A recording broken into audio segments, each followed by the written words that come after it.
Este nosso painel para a segunda edição dos Estados Gerais da Justiça, desta vez com os partidos políticos e, portanto, a visão da política sobre o estado atual da Justiça e tudo o que ela comporta nessa medida, não apenas nos tribunais, mas também nas ordens profissionais e naquilo que é o exercício da advocacia. Agradecer a presença de todos os partidos aqui representados, agradecer também todo o trabalho que o staff do Conselho Regional de Lisboa está a fazer nesta transmissão que faz em direto através de todos os canais do Conselho Regional de Lisboa e que felizmente estão a ter uma grande adesão e, portanto, eu se calhar começaria por um tema que pode bem ser o tema quente do momento, que tem que ver com um trabalho que foi realizado a partir de um grupo de trabalho relativamente ao Conselho Superior, emitido pelo Conselho Superior da Magistratura, sobre o que é que, do ponto de vista do Conselho Superior da Magistratura, seria um pacote de medidas adequado para o funcionamento e, sobretudo, para a celeridade da Justiça. E, portanto, gostava de ouvir todos os partidos, se calhar começaria à minha esquerda pela Isabel Moreira, relativamente àquilo que são as medidas incluídas do ponto de vista da celeridade, que envolve, como sabemos, um conjunto de medidas que tem na sua gênese uma alteração profunda relativamente a várias matérias, nomeadamente à questão da aplicação de coimas para os advogados que utilizarem expedientes dilatórios naquilo que for a visão do juiz, que naquele momento e naquela causa em concreto assim o entenda, o que obviamente coloca depois outras questões. Isabel. É assim, não é? É. Liguei?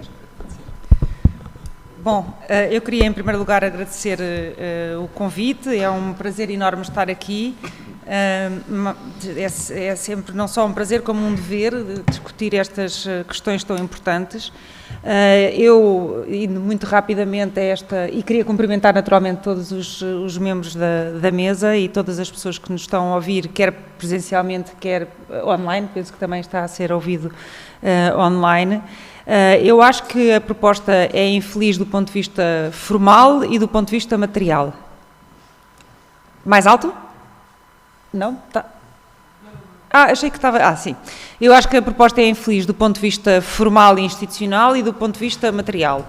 Do ponto de vista formal e institucional, a proposta é infeliz porque eu penso que não cabe ao Conselho Superior de Magistratura fazer este tipo de propostas e anunciá-la à comunicação social sem qualquer articulação, sem qualquer diálogo com a Ordem dos Advogados, com os advogados, sem qualquer diálogo com o Parlamento, com a Assembleia da República e, portanto, penso que há aqui uma falha do ponto de vista institucional e formal.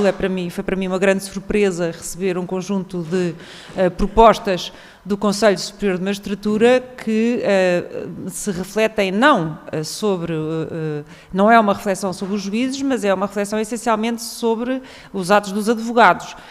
E, portanto, isso pareceu-me desde logo criticável do ponto de vista, como eu digo, formal e institucional. Primeiro, a forma como foi feito, com a forma como foi anunciado, com a total desarticulação com os atores que depois são objeto das medidas que são essencialmente os advogados, e depois também estranho que o Conselho Superior de Magistratura tenha uma série de medidas para a Justiça que dizem respeito a outros atores que não os magistrados, quer dizer, acho desde logo isso muito estranho.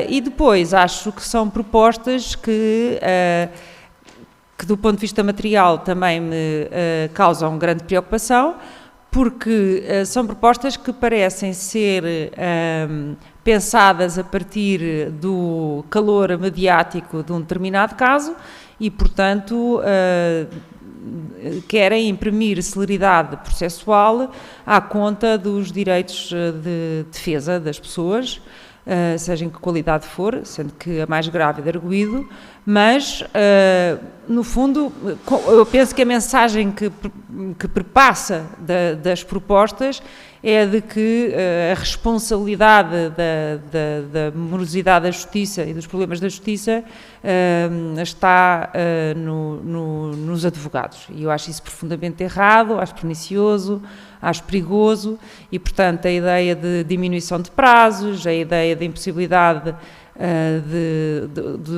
do efeito normal, por exemplo, do recurso para o Tribunal Constitucional se dar, a ideia de multas aplicadas aos advogados, a ideia de descaracterizar o debate instrutório tal como o conhecemos, e, portanto, tudo isso, sabendo nós que se há ator e atores, no caso, homens e mulheres que estão adstritos a prazos que têm de cumprir na Justiça, são os advogados e advogadas e, portanto, também me parece altamente injusto que quando se pensa na celeridade da Justiça e quando se pensa em prazos, que apareçam propostas dirigidas só aos advogados, que são realmente aqueles cuja vinculatividade dos prazos nós não temos dúvidas nenhumas. Já quanto aos prazos que são aplicáveis aos magistrados do Ministério Público e aos magistrados em geral, aí sim eu acho que temos um problema que poderemos discutir mais tarde e, portanto, merece-me as maiores críticas do ponto de vista, como eu disse, institucional e formal e também do ponto de vista material, e acho que é uma questão que os grupos parlamentares devem debater e devem trazer ao debate parlamentar, ou seja, deve ser matéria de debate, nomeadamente na primeira comissão, a Comissão de Assuntos Constitucionais, Direitos, Liberdades e Garantias, que tem um dos grandes pilares da Justiça, como é sabido. Muito obrigado. Bernardo. Bem, antes de mais, boa tarde e obrigado pelo convite, em nome do Partido Livre e em nome pessoal. Não sei se não serei o único que nunca fui advogado, mas é sempre um prazer, sou jurista, sou funcionário público. E, portanto, não tenho, se calhar, esta presença aqui. Perdoem-me se há alguma falta de lealdade corporativa que às vezes acontece nestes casos por parte dos advogados. Sobre esta carta, de facto, formalmente, eu concordo com o que a Isabel disse, quer dizer, não faz grande sentido vir um corpo como o Conselho Superior da Magistratura pronunciar-se nestes termos. Agora, faz falta pronúncias dos operadores jurídicos, tanto dos magistrados judiciais, magistrados do Ministério Público, como dos advogados. E esta reflexão poderia ter sido feita em conjunto. O grupo de trabalho tinha magistrados judiciais, um magistrado do Ministério Público, um procuradora, e não tinha advogados. Porquê? É algo que eu me questiono, dado que os advogados até têm presença no Conselho Superior. Portanto, não se compreende porque é que esta reflexão não foi feita em conjunto, porque de facto há aqui um problema. Há vários problemas com a justiça, é a percepção da sua lentidão, ineficácia e é bastante comum e tem sido constante, ou seja, não há agora um pico de preocupação com a justiça, tendo em conta algum caso mediático, é constante nas percepções e nos inquéritos que têm sido feitos que a justiça está mal avaliada por parte dos portugueses. Portanto, são precisas medidas e são precisas reflexões e fazia falta que fosse feita uma reflexão séria. De facto, as medidas que saíram são muito no sentido que acabou de ser enunciado, muito penalizadoras para com os advogados. Esta ideia das multas é algo que não cabe na cabeça de ninguém. Mas algumas das medidas também estão certas e é preciso olhar para elas. Nomeadamente, e nós temos defendido isso enquanto partida, alguma redução da fase da instrução, que está a ser usada como um meio de um pré-julgamento, sucessivamente em casos em que os arguidos têm esse poder económico para o fazer. Parece-me uma boa medida. As notificações por e-mail, os problemas das notificações, o envolvimento dos juízes nas notificações é algo que tem que acabar. A notificação é um ato quase administrativo e tem que ser tratado como tal, e a administração já notifica muito por e-mail e por meios eletrónicos, e a Justiça tem que começar a fazê-lo mais do que faz. A questão das testemunhas, e aqui que prestam declarações em certas condições durante a investigação, durante o inquérito, não voltarem a ser ouvidas na fase de julgamento, é algo que a mim pessoalmente me diz muito, dado que é o tema da minha tese de mestrado, portanto, até calha bem. Portanto, é algo que eu aprecio. Eu acho que repetir processos que foram feitos, desde que a inquirição originária seja feita com todas as garantias do julgamento, parece-nos uma boa medida. Portanto, por agora é isso que me oferece dizer. Muito obrigado. Manuel Magno. Bem, agradecer o gentil convite que nos foi feito para poder participar deste plenário.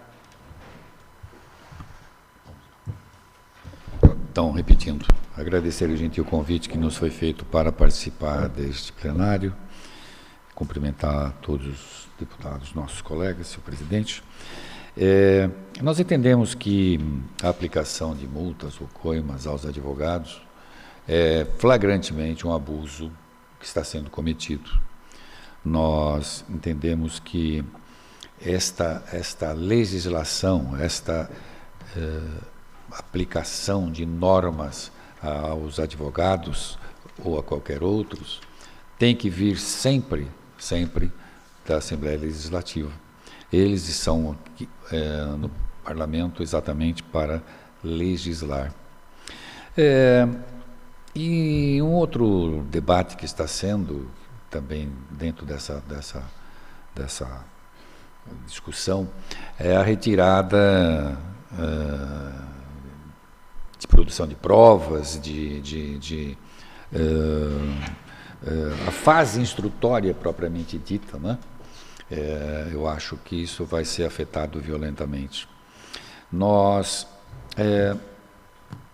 E acredito que nós não podemos falar também no problema de prazos não cumpridos pelos advogados, porque o não cumprimento de prazos nos processos, às vezes, advém de vários problemas dentro dos tribunais, mas culpar os advogados por esses atrasos também advém de um atraso normalmente que ocorre, que são prazos não cumpridos também pelos próprios tribunais. Eles não cumprem estes prazos, então transferem estas culpas para os advogados, não é? E eu acho que estas multas, estas coimas, elas acabam por interferir na atuação dos advogados, naturalmente, e pode chegar, inclusive, a impedir o acesso à justiça desta forma, porque eu penso que o profissional do direito, o operador do direito, poderá se sentir inibido, né, com o receio de tomar coimas e multas, enfim, e isto poderá fazer, repito, com que ele se sinta inibido na tomada de alguns atos dentro do processo que ele possa estar atuando. E acredito, então, assim, para finalizar, senhor presidente, que a imposição de coimas, ou, repito, multas aos advogados, é algo muito abusivo, como eu me referi no início, e penso que não é o órgão próprio, a magistratura, para tratar desse assunto, e sim, isso deveria ser dirigido à Assembleia da República através de seus parlamentares. Muito obrigado. Muito obrigado. André.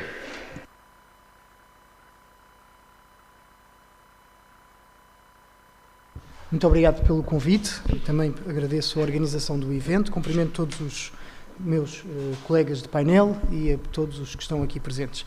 Relativamente à questão, eu alinho nos comentários que têm sido feitos. Eu fui, durante 25 anos, advogado e, de facto, um dos problemas que sempre se sentiu que sempre se falou, e é de tal maneira que se falou tantas vezes que até acaba por cansar, que é a da morosidade da justiça.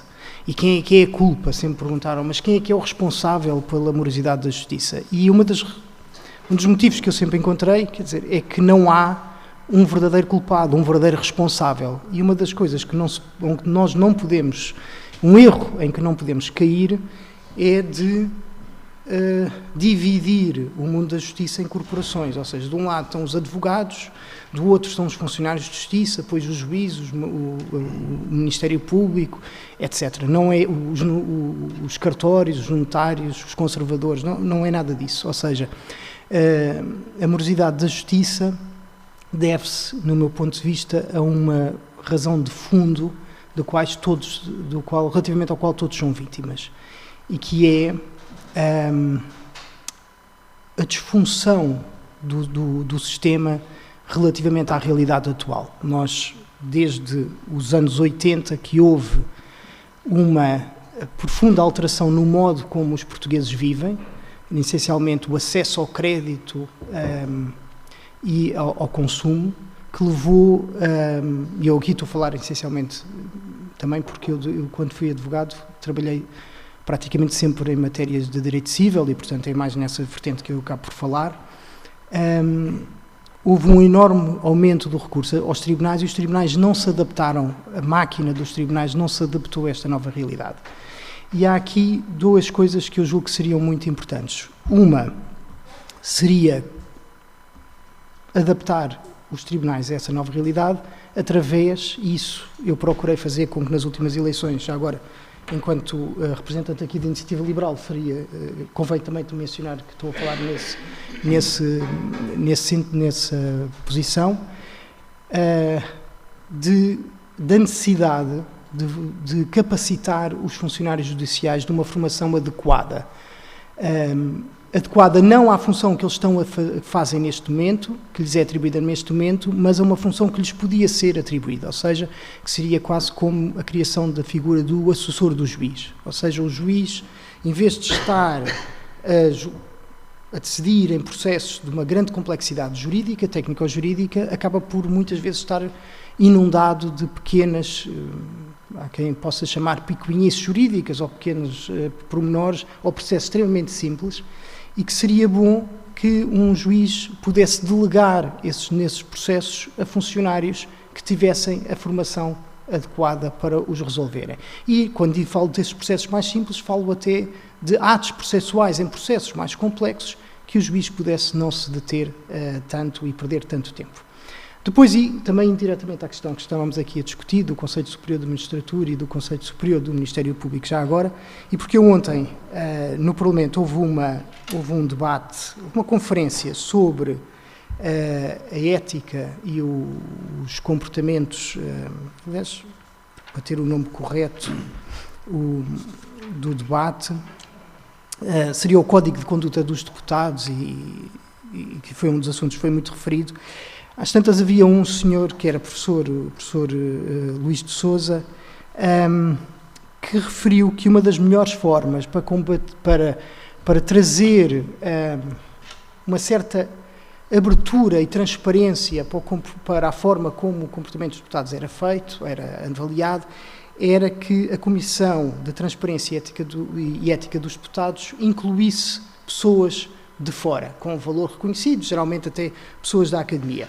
E isso é algo que, por exemplo, relativamente ao Conselho Superior do Ministério Público e da Magistratura, seria talvez interessante, que era, todos estes conselhos têm secções, têm membros, presidentes e vogais. No Conselho Superior do Ministério Público existe até secções de disciplina, de avaliação, etc. E seria talvez interessante que houvesse uma secção, por exemplo, de gestão do próprio Ministério Público e da própria magistratura, em que nós abríssemos ao mundo exterior não ao mundo fechado dos tribunais, mas ao mundo fora do extrajudicial, de forma a que houvesse pessoas sem formação jurídica, mas com outras valências académicas, que nos pudessem dar aqui alguns contributos, qual seria a melhor forma, em termos de eficácia, em termos de eficiência e em termos até de respeito com determinados direitos, liberdades e garantias, e de forma a que este tipo de situações, como as que têm sido referidas, não se repetissem. E até para nós não estarmos dentro do mundo jurídico sempre com o Conselho Superior do Ministério Público de um lado, o Conselho Superior de Magistratura do outro, a Ordem dos Advogados, ou seja, abrindo aqui à sociedade civil alguns órgãos, nós haveríamos de estar a reduzir este confronto que acaba por existir num mundo que acaba por ser um pouco fechado. E havia também uma outra enorme vantagem, que era uma de legitimização destes órgãos relativamente à sociedade civil. Porquê? Porque muita da percepção que há hoje as pessoas têm muito mais contacto com a justiça do que tinham há 30, 40 anos. E porquê? Precisamente por isso, porque as pessoas hoje têm um modo de vida que leva a essas situações. E, no entanto, olham para o sistema judicial e sentem-no opaco, Se nós passássemos a ter determinados órgãos em que houvesse pessoas fora do mundo judicial que pudessem contribuir com as suas valências e dar os seus contributos, possivelmente essa opacidade ficaria mais reduzida. E assim termino a minha primeira intervenção. André, muito obrigado. Antes de passar só a palavra ao Pedro Neves de Sousa, dizer que enfim, todos os presentes e todas as pessoas que estão online connosco, desde 2020, felizmente, têm tido uma grande adesão de todos os meios do Conselho Regional de Lisboa, foram informados da qualidade em questão. Sim, não. Pedro. Muito obrigado. Em primeiro lugar, como é óbvio, agradecer o convite para aqui estar presente, em nome do grupo parlamentar do PSD. Cumprimentar também os meus colegas de painel, todos os que estão aqui presencialmente e os que nos ouvem online, e para dizer o seguinte, eu vou ser muito telegráfico naquilo que eu considero ser, digamos, uma entropia procedimental numa carta que é enviada ou que é anunciada da forma como foi, atendendo a que eu acho que a construção legislativa, e se nós olharmos para o próprio Parlamento percebemos isso, a construção legislativa faz-se com o envolvimento dos vários agentes. Para quem está menos familiarizado com isto, quando é apresentado um projeto de lei sobre uma determinada matéria, o próprio Parlamento, para além de elaborar uma nota técnica, pede, e nomeadamente no âmbito da primeira comissão, ao Conselho Superior da Magistratura, ao Conselho Superior do Ministério Público, à Ordem dos Advogados e a um conjunto de outras entidades contributos. Para quê? Para que os deputados possam ler esses contributos, possam enriquecer aquela que é a sua ideia inicial e, eventualmente, até fazer propostas de alteração e de melhoria. Portanto, a primeira linha que eu queria deixar era esta. Digamos que a produção legislativa não se faz à bruta, faz-se com negociação, faz-se em conjugação de esforços, porque todos nós temos dois olhos, mas vemos a realidade de uma forma diferente. E, portanto, os magistrados vêm de uma maneira, os advogados vêm de outra maneira, os oficiais de justiça vêm de outra maneira, e digamos que é deste conjunto de visões que se realiza a justiça. E nós podemos, muitas das vezes, concordar ou não concordar. Quanto às medidas que são apresentadas, eu acho que nós estamos aqui numa iniciativa de ordem dos advogados e recordar, em primeiro lugar, que as multas processuais já estão contempladas na lei e o que vem aqui proposto é exatamente um reforço, digamos, de um poder paternalista que tem vindo a ganhar forma nos últimos anos, eu diria desde 2013, a própria reforma do Código de Processo Civil de 2013 tem um pendor paternalista no sentido de dar mais poderes ao juiz. Eu recordo-me que até havia uma disposição transitória que dizia que se os advogados se enganassem a primeira vez não era aplicada nenhum tipo de multa, neste caso às partes que representavam, e eu recordo-me que um advogado dizia se há um erro processual então deve ser aplicada uma multa. Eu acho que haver, digamos, esta benesse não é algo que favorece a exigência e nós, advogados, julgo que não precisaríamos disso, porque eu na altura ainda era advogado, hoje suspendi a inscrição, mas digamos que ainda não despia a toga, apesar de estar em regime de exclusividade. E dizer uma outra coisa, eu há muitos anos atrás, quando comecei a advogar, tive sempre, digamos, a sabedoria de ouvir os mais velhos e de aprender com quem tinha mais experiência. E quando eu perguntei qual era o grande desafio de ser advogado, disseram uma coisa que eu nunca mais esqueci e transmiti a advogados mais novos que trabalharam comigo. O principal problema de um advogado é a incerteza na aplicação do direito. É um cliente entrar-nos pela porta dentro com uma determinada questão e nós, digamos, tentamos perceber em termos jurisprudenciais, porque no conhecimento do direito a doutrina tem vindo a perder caminho, porque hoje o pragmatismo das decisões judiciais está muito mais focada, basta ler decisões judiciais, na jurisprudência do que na doutrina, o que aqui entre nós até acaba por empobrecer o direito e a aplicação do direito, mas esta incerteza na aplicação do direito também se reconduz a algo que aqui está em causa, isto é, o legislador nos últimos anos, quando vê um problema, apressa-se a apresentar uma solução. E aqui os políticos também, digamos, têm uma certa culpa nisto, nomeadamente a Assembleia da República e o próprio Governo acabam por ter uma certa culpa nisto. Porque se nós identificarmos um problema e não houver uma reação imediata, isto é, se não se legislar a quente, parece que não há reação, parece que ninguém quer resolver o problema. E, portanto, o que nós fazemos muitas das vezes é fazer alterações legislativas, é revogar regimes jurídicos e muitas das vezes são regimes jurídicos que ainda não atingiram, digamos, o ponto caramelo, aquela aquela maturidade que faz com que a matéria tenha sido estudada, tenha sido decidida e que nós possamos, digamos, olhar para um determinado diploma legal, subsumir a norma a um caso concreto e sabermos qual é a solução que se apresenta à nossa frente. E, portanto, eu acho que todos os contributos, respondendo objetivamente à questão que foi lançada para cima da mesa, acho que todos os contributos são importantes, acho que o Conselho Superior da Magistratura tem um papel importante e também pode, eu aí discordo do que já aqui foi dito, pode dar os seus contributos. Agora, o que nós temos que pensar é que qualquer alteração que seja feita ao nível da reforma da Justiça, seja em que área for, eu acho que tem de ser feita sempre em conjugação com todos os agentes, com políticos, com advogados, com oficiais de justiça, com toda a gente, digamos, que está no métier, chamemos-lhe assim.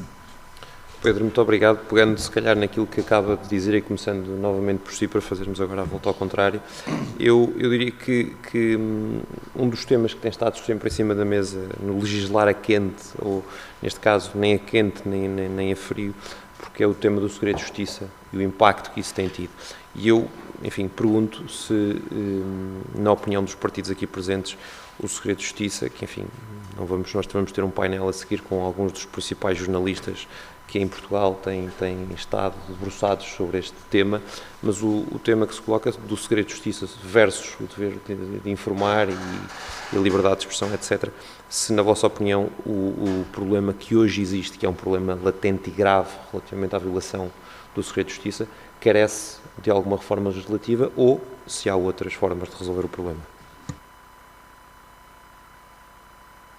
Nós temos assistido, digamos, aqui a uma guerra titânica entre aquilo que é a vontade da comunicação social de informar em cima da hora.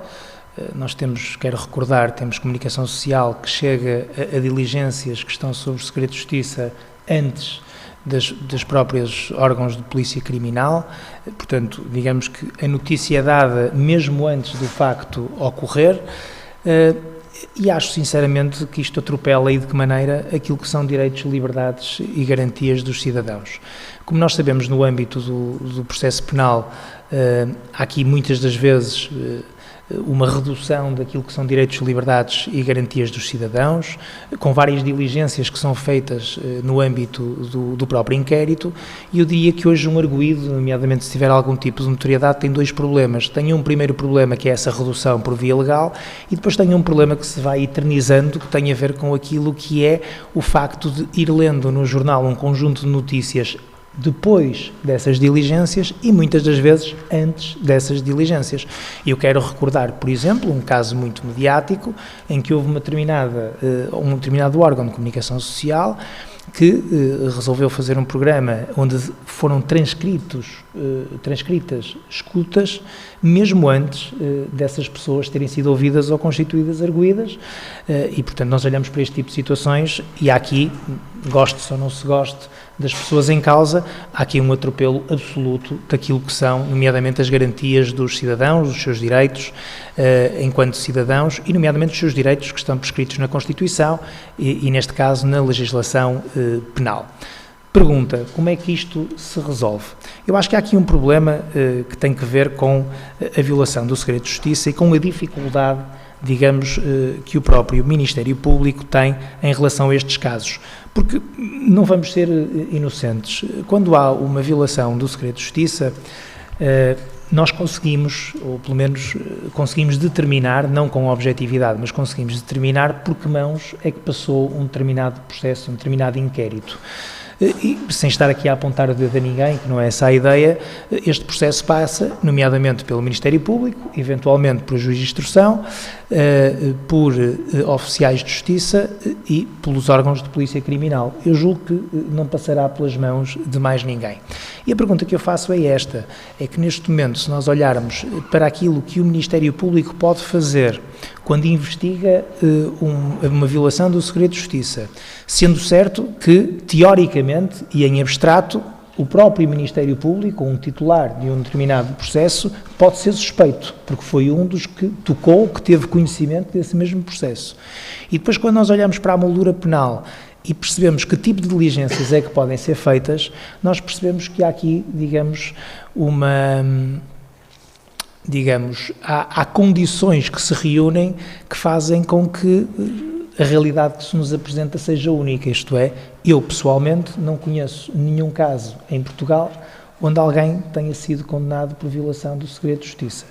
Se nós somarmos a isto um conjunto de direitos que os jornalistas têm, nomeadamente ao nível daquilo que é a proteção das fontes, eu diria que nós temos aqui, digamos, uma blindagem completa em relação àquilo que será a descoberta da verdade e a descoberta do autor do crime de violação do segredo de justiça. Portanto, é um assunto, digamos, que afeta maioritariamente suspeitos ou arguidos que têm algum tipo de notoriedade, e isso é que suscita o tal interesse da comunicação social, e é algo que eu acho que tem que ser, sinceramente, revisitado, nomeadamente quanto àquilo que são as diligências que podem ou não ser adotadas ao nível daquilo que é um inquérito por uma denúncia, pela prática de um crime de violação do segredo de justiça. André, a IEL concorda que tem que haver uma revisão? Essencialmente, nós aqui estamos no segredo de justiça, estamos num equilíbrio entre os direitos, liberdades e garantias dos cidadãos e a liberdade de informação. Feito este equilíbrio, eu julgo que nós, sem dúvida nenhuma, sempre que há uma violação do segredo de justiça, e o segredo de justiça acaba por ser este equilíbrio, sempre que existe uma violação do segredo de justiça, nós estamos basicamente a dizer que o valor da liberdade de informação se sobrepõe a certos direitos, liberdades e garantias. E, portanto, aqui o que deveria haver era condições para que se percebesse onde é que houve essa violação, quem é que fez a violação do segredo de justiça e que se aplicassem as sanções devidas. Agora, há problemas também, que é, o Sr. Pedro Neves de Sousa referiu agora isso mesmo, relativamente às fontes. Os jornalistas protegem-se relativamente às fontes, e isso é perfeitamente normal, os advogados protegem-se relativamente ao segredo profissional e muitas outras profissões o fazem, e acaba por ser este equilíbrio que nós temos de estar aqui a jogar, ou seja, de certa maneira, por muito que não o queiramos, a violação do segredo de justiça é algo que nós todos condenamos, não gostaríamos que acontecesse, mas acabamos por tolerar, por algumas razões, não é?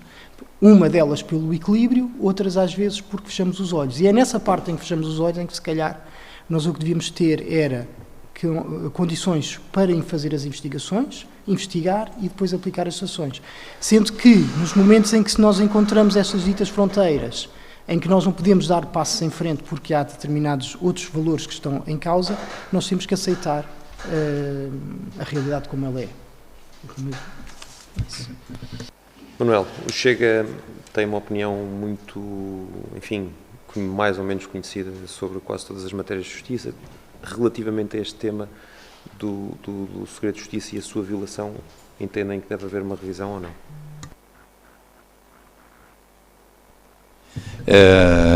Eu penso que o nosso grupo tem uma visão, como disse o presidente, bastante ampla sobre esse assunto. Nós entendemos que o segredo de justiça ele deve ser preservado em vários casos, a depender do tipo de violação, do tipo de crime, e até inclusive dos envolvidos, porque às vezes, a depender do nível de processo ou do crime que está em causa, às vezes muito divulgado pela mídia, a depender da pessoa envolvida nesses processos, a opinião pública, através da mídia, porque fica ferozmente em cima deste caso, acaba condenando precocemente alguém, uma das partes, ou aquele que participe do processo, do crime, enfim, antecipadamente. Então, eu acredito que o segredo de justiça deve sim valer para estes casos, mas não para todos, porque entendemos também que, como disse o André, a mídia tem interesse em divulgar, e deve divulgar, e é para isso que ela existe, estes casos para que a população também conheça o que está se passando. Mas, repito, alguns casos devem ser preservados para que não se faça a condenação antecipada disto. Entendemos também que não deve ser a mídia, a pressão social destes casos que levem os magistrados a uma decisão, às vezes, não tão correta dentro daquele processo. Entendemos que estes arguidos, ou estes partícipes desses processos, várias vezes, em vários processos, devem ser preservadas as suas identidades para que eles não sofram essas condenações. Então, é nosso entendimento de que o segredo de justiça deve sim continuar, talvez alguma adaptação para que ele se torne um pouco mais moderno, para que, no sentido de que sejam revistas as normas e as regras que hoje regem esse segredo de justiça, né?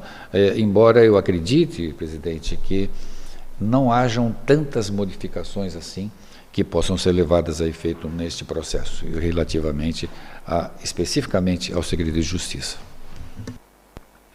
Isabel, o Partido Socialista tem estado há muito tempo, e a Isabel em particular, inclusivamente no ano passado, debruçou-se bastante sobre este tema, este assunto da violação permanente e constante do segredo de justiça versus um dever de informar merece uma revisão legislativa?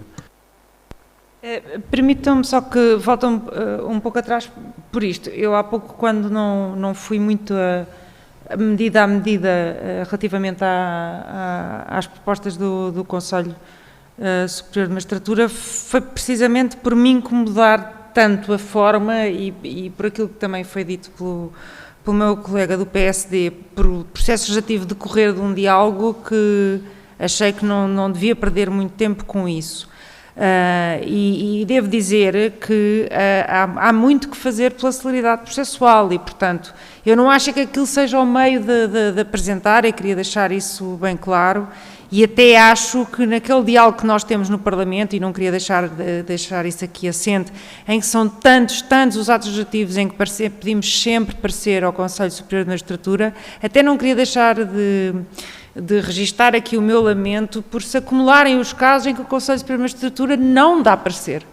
Não dá parecer. Portanto, o processo legislativo fica sem o parecer do Conselho Superior de Magistratura, quando é uma ótima prática termos o parecer do Conselho Superior de Magistratura, e não tem dado sucessivamente em diplomas importantíssimos, e, no entanto, tem vagar para escrever esta carta, a propor estas medidas. Mas eu acho que há muitas coisas a fazer, eu acho que nós temos prazos de inquérito muitíssimos ampliados, e acho que o prazo do inquérito demorar tanto tempo é péssimo para todos, é péssimo para os arguidos, é péssimo para a verdade processual.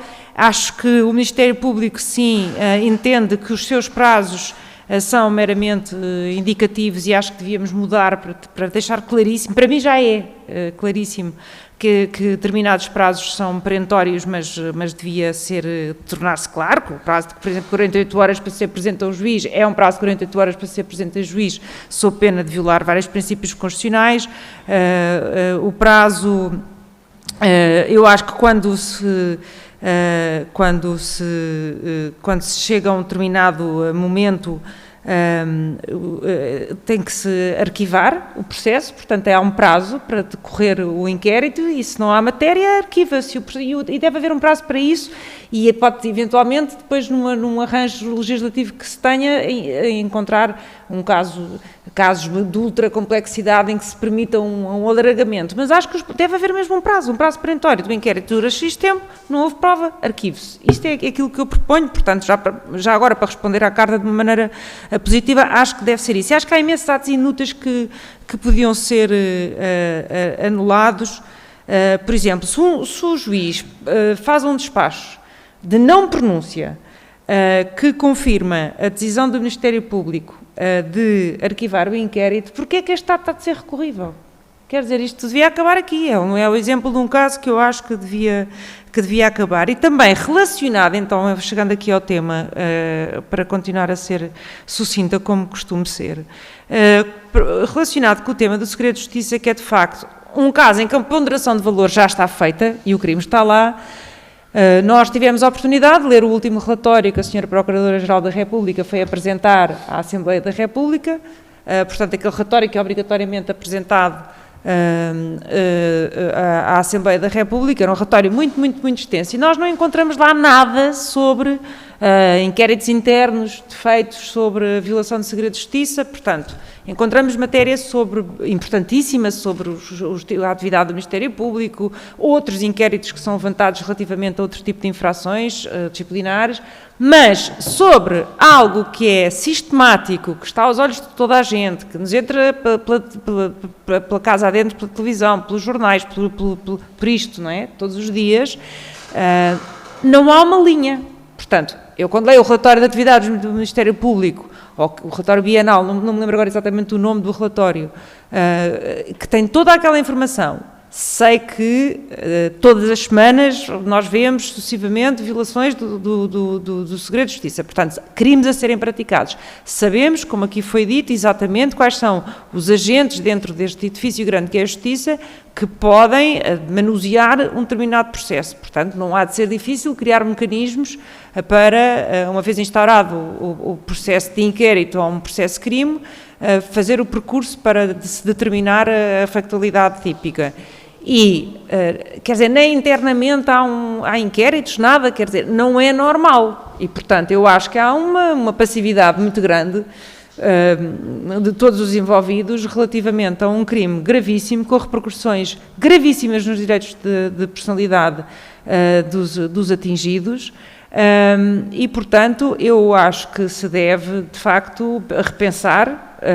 Não sou nada a favor de, já que tudo se sabe, então acabe-se com o segredo de justiça, é abrir, sou absolutamente contrária a isso.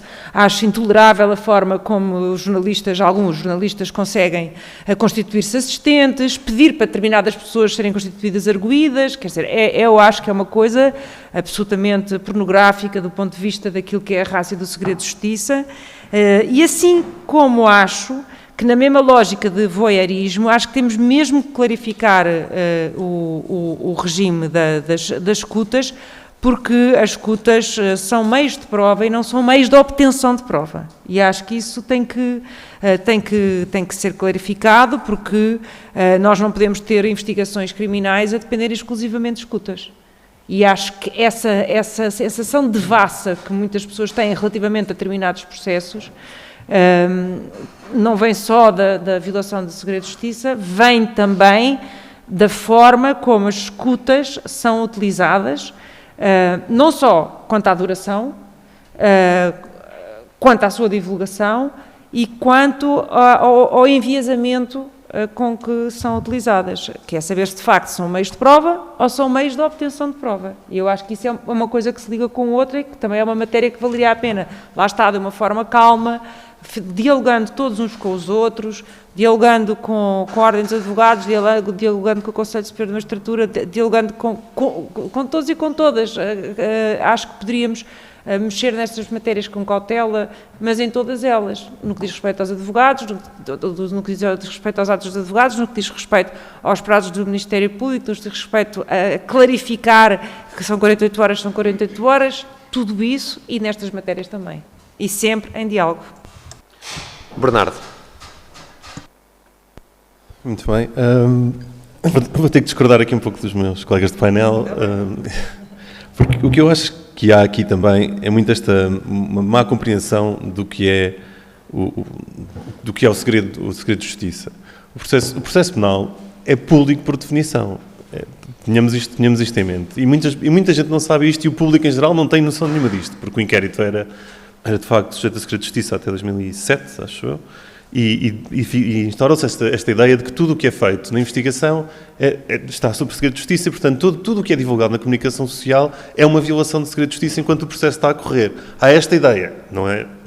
Acredito que não haja esta ideia neste painel, porque são pessoas que percebem do que é que estão a falar, mas na comunicação social, ou pelo menos quem lê, no cidadão em geral, tem esta percepção. E muitas vezes não é o caso. Muitas vezes os OCS têm, os órgãos de comunicação social têm acesso legalmente e de forma aberta ao que está no processo. Portanto, há um erro de comunicação aqui e há de facto também esta ideia de que o segredo de justiça só pode ser violado por aquelas categorias de pessoas que acabámos de dizer aqui, pelos magistrados do Ministério Público, pelos órgãos de polícia criminal, pelos funcionários judiciais, pelos magistrados judiciais com quem têm contacto. E é verdade, todos estes operadores, em algum caso ou outro, já foram apanhados, entre aspas, a violar o segredo de justiça, ou soube-se que foram fontes de notícias, mas também os advogados já soube que foram fontes de notícia, portanto não é por aí, de processos que estavam em segredo de justiça. O que há que ter aqui um bocado de noção de que a quem é que aproveita a violação do segredo de justiça. Por vezes será uns, por vezes será outros, até uma questão de estratégia, tanto de acusação como de defesa. E qualquer uma delas é censurável. Eu também assisti à conferência de ontem no Parlamento sobre o Código de Conduta e sobre ética, e com muito prazer, e é algo que eu trabalho no dia-a-dia. E há uma noção, e é preciso também ter aqui, que a violação do segredo de justiça é algo que afeta muito pessoas que estão nestes meios, ou seja, pessoas que estão particularmente expostas, pessoas que se fazem parte, que são figuras públicas, não são processos, ou não é isto que preocupa o cidadão comum quando há um processo entre com a senhora da lavandaria e o senhor da papelaria, que seja violado o segredo de justiça aí. Pode acontecer, mas não é esta a preocupação que está na cabeça das pessoas. Está como figuras públicas. E mencionava aqui ontem, a conferência de ontem, porque também ouvi isto muito da parte dos senhores deputados e das senhoras deputadas, que há esta preocupação, que estão muito expostos e que há uma obrigação e que há uma ingerência demasiado grande aqui na parte tinha a ver com a transparência, com as declarações que têm que prestar e com o acesso a essas declarações. E aqui é a mesma coisa, quer dizer, isto é algo há muita preocupação, porque há muito interesse público sobre deputados. Estão naturalmente, por terem deputados e membros do Governo e políticos em geral, por terem poder de decidir a vida dos seus concidadãos, estão sujeitos a um maior escrutínio. Eu acho isto natural e, obviamente, que o interesse público, o interesse da comunicação social é exponencialmente maior e claro, que o dano também é exponencialmente maior. O que é que se tem que proteger? O que se tem que proteger é aquilo que a lei já protege e que não está a fazê-lo, claramente, que tem que ser muito mais duro com a divulgação de dados que não constituem meios de prova. E aí eu concordo bastante. A divulgação de escutas, nomeadamente que acabaram de ser mencionadas, de pessoas que estão envolvidas, mas que nem sequer faz parte não são meios de prova, são escutas que já deviam ter sido destruídas, que nunca deviam ter sido divulgadas. Aí sim, sem dúvida. É uma ingerência muito para além daquilo que é o interesse público, muito para além daquilo que é o interesse jornalístico, é voyeurismo e leva a condenações das pessoas em praça pública e muitas vezes sem qualquer tipo de justificação, mínima justificação. Agora, o excesso do uso de escutas é algo que para mim é um pouco o efeito CSI sobre a justiça que tem acontecido, que é, nós habituámos anos e anos a dar a ideia de que as pessoas só podem ser condenadas se houver provas absolutamente irrefutáveis. Todos os filmes que vemos, todas as séries que vemos, são sempre ou há uma confissão do arguido, ou é apanhado numa gravação, ou há uma escuta. Isto não é assim. Há outros meios de prova e a desvalorização de outros meios de prova e esta necessidade de uma certeza absoluta, comprovada com filmagens e gravações, que hoje em dia estamos a chegar a um ponto em que podem ser cada vez mais facilmente adulteráveis, porque estamos num momento em que não tarda, não podemos confiar em nada do que vemos, ou nada do que ouvimos, ou nada do que pensamos saber.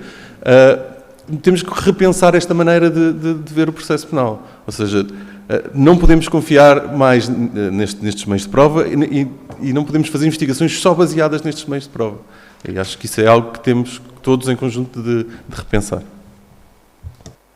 Muito obrigado. Agora, se calhar focando outro ponto também relacionado com o tema da justiça, mas que tem que ver com a questão do conflito de interesses e a necessidade da sua regulação. Estamos hoje, enfim, na ordem do dia, sempre esteve, mas hoje mais do que nunca, um tema em concreto que envolve particularmente o Primeiro-Ministro com a questão de um eventual conflito de interesses ou não relativamente àquilo que existiu e, portanto, gostava, Bernardo, de começar por si, para lhe perguntar se o LIVRE entende que o conflito de interesses que hoje existe e a necessidade ou não da sua regulação em detalhe é algo que devia acontecer e em que termos? Antes de mais, vou expor o meu conflito de interesses. Eu sou jurista na Secretaria-Geral da Presidência do Conselho de Ministros, portanto eu presto apoio jurídico direto aos membros do Governo, tanto do anterior como do atual, portanto independentemente da cor política, e isto é algo que eu faço no dia-a-dia, portanto, faço parte da equipe da transparência e dou aconselhamento sobre gestão de conflitos de interesse. Portanto, fica aqui dado, feito o meu disclaimer. Portanto, não me posso pronunciar sobre algumas coisas, porque, obviamente, profissionalmente, cabe-me alguma reserva, como é óbvio. Mas, em termos políticos, o que o LIVRE defende é sempre a mais transparência. O caminho do cumprimento, aliás, é uma das medidas que temos sempre vindo a referir, que tem que ver com o cumprimento das recomendações internacionais, nomeadamente do Grupo de Estados contra a Corrupção do Conselho da Europa, do GRECO, que tem feito avaliações nesse sentido. Há uma ronda de avaliação agora, a quinta avaliação, houve um relatório com uma série de recomendações que têm que ser seguidas, e é algo que temos vindo a insistir, e nomeadamente a criação de alguma estrutura que garanta que estas recomendações são seguidas. Uma estrutura que consiga ter um plano a longo prazo, ou a médio prazo, de implementação destas recomendações, não só do Conselho da Europa, mas também do Rule of Law, do relatório do Rule of Law da União Europeia, dos relatórios da OCDE, que têm sido bastante críticos do funcionamento de Portugal. Não só de Portugal, sejamos honestos, não somos particularmente incumpridores a nível internacional, mas temos um caminho grande a fazer pela frente. Em relação a conflitos de interesse especificamente, temos que ter noção de que o conflito de interesse é algo natural e tem que ser gerido. E aqui, ao contrário de outros campos em que as percepções têm sido muito faladas, e acho que deviam ser mais valorizadas, esta percepção da insegurança, por exemplo, que é muito alimentada pelos jornais, a percepção de propriedade num político, possivelmente, que é o que falamos aqui, faz parte do conflito de interesse. A própria percepção já é errada. Ou já causa dano. Portanto, evitar a própria percepção de impropriedade é importante. Daí que o que defendemos é que estes registros sejam feitos. Houve uma evolução bastante grande desde 2019 em toda esta organização, mas sentimos que há aqui falta de um organismo que faça a verificação real destes conflitos de interesse. A Entidade para a Transparência, o Sr. Presidente assumiu ontem na conferência, já o tinha feito antes, que não tem essa valência, não faz parte das suas atribuições, e o MENAC, não sabem qual é a opinião dos colegas de painel, mas o MENAC é o MENAC, e tem sido alvo de críticas bastante grandes.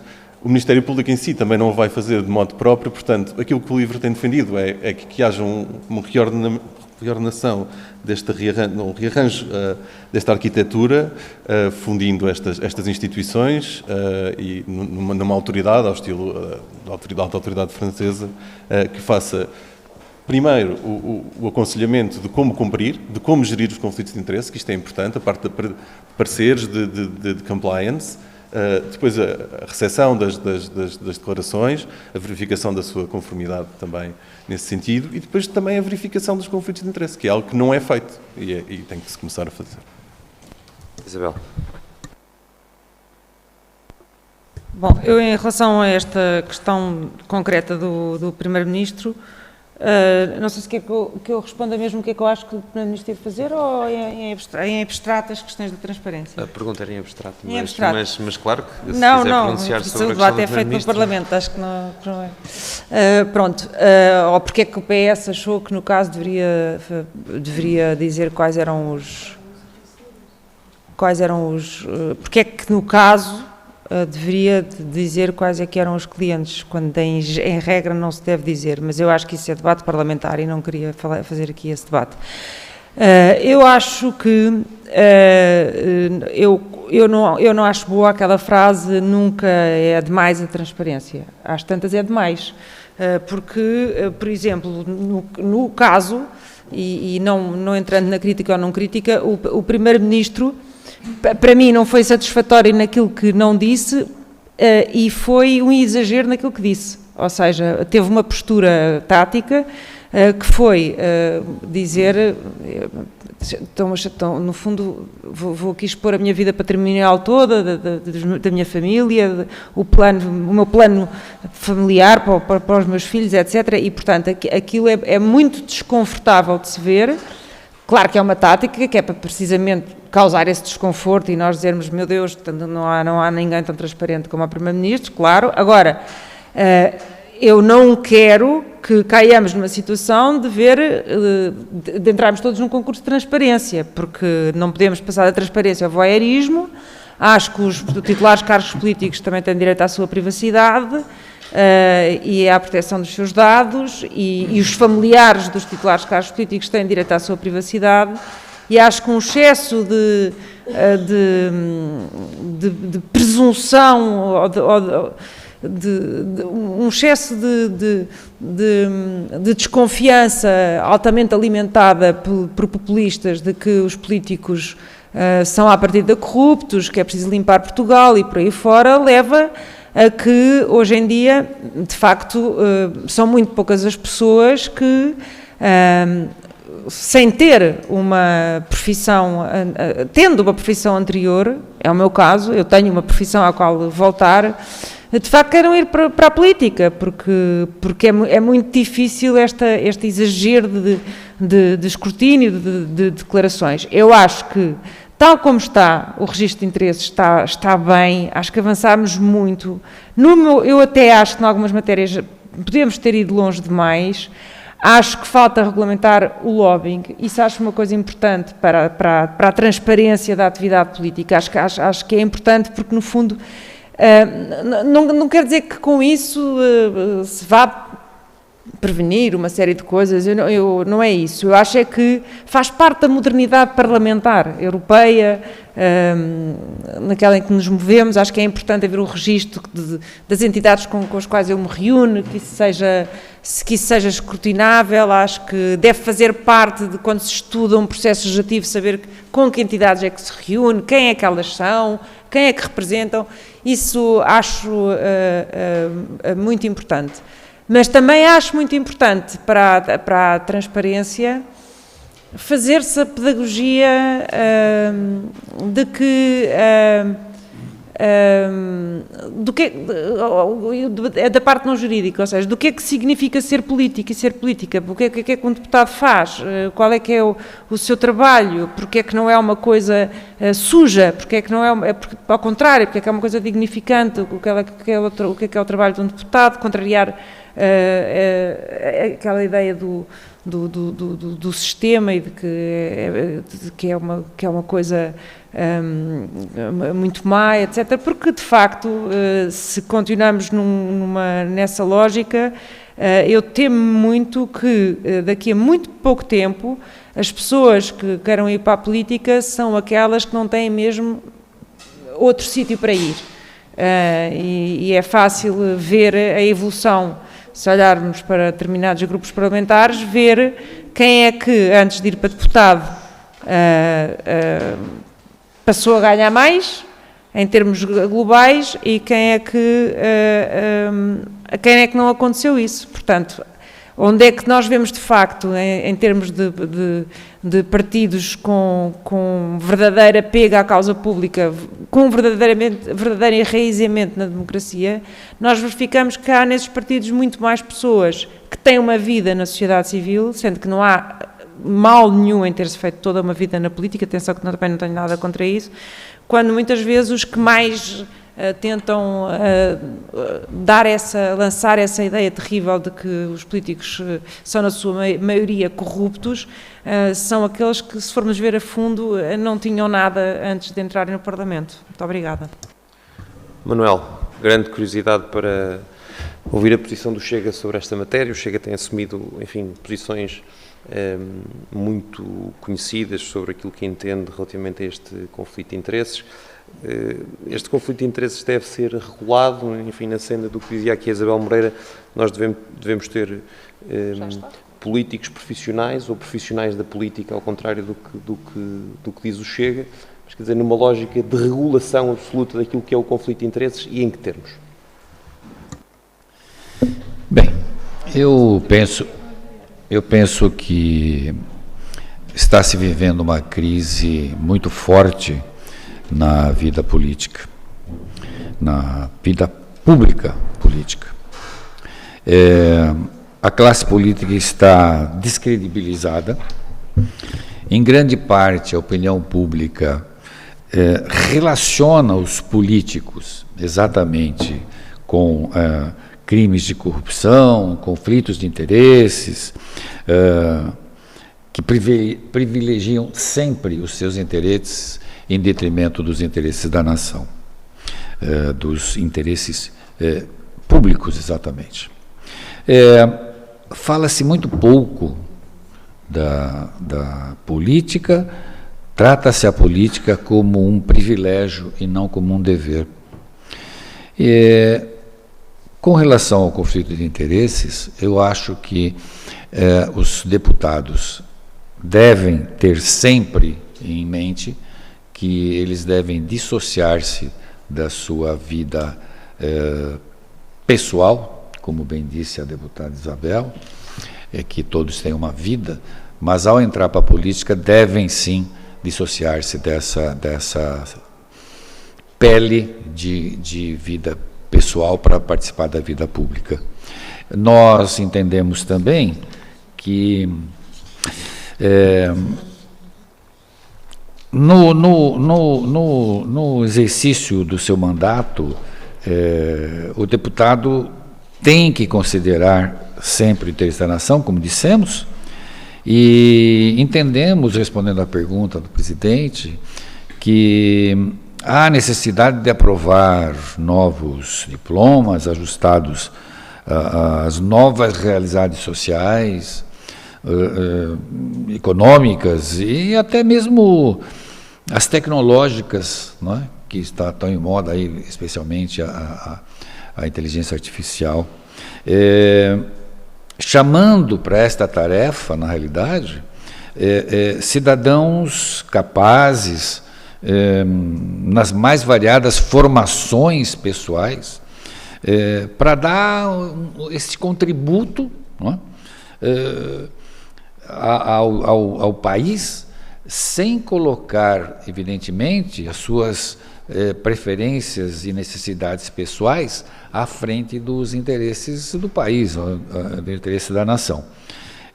Então, entendemos que a nossa luta, por exemplo, do Chega, diária e já de algum tempo, ela é a nossa agenda diária, que é lutar contra esta corrupção, lutar para que ela diminua, lutar para que ela se extinga, exatamente no sentido de evitar que a nação o país possa ser prejudicado por isso e acabar com este conceito vigente como um todo na população, e talvez até tenham um pouco de razão nesse entendimento, porque a mídia coloca estes casos com manchetes de 3 dias seguidamente, repetindo isto N vezes por dia, e esses casos acabam levando a que a população tenha este entendimento. Político é corrupto, político só pensa nos seus